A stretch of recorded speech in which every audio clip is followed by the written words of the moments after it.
As the Summit on Abuse is scheduled to begin February 21st, the Pope has asked bishops around the world to meet with victims of abuse. He's led by example, demonstrating that listening is the way to experience their pain and begin the path of healing for both parties. Father Hans Zollner, a summit organizer from the Pontifical Commission for the Protection of Minors and a UN representative, confirm the best ways to help victims going forward. Now, listening to survivors or victims of abuse is of utmost importance. Once you listen in a way that you to stay with the pain, the rage, the anger, the tears, and the hope of people who have suffered that, you cannot remain the same. The first thing is to talk about it, is to use the homilies to convey the message of what is unacceptable and the message about what people can do about it.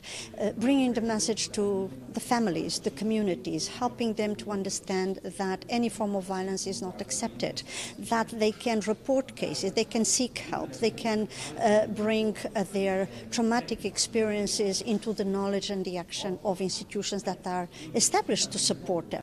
Some people are surprised when victims tell their story many years after the abuse has taken place. But it's normal because sexual violence often begins at a very young age when current survivors were most vulnerable. According to Father Zollner, victims of sexual abuse need about 20 to 30 years after they have experienced abuse to start talking.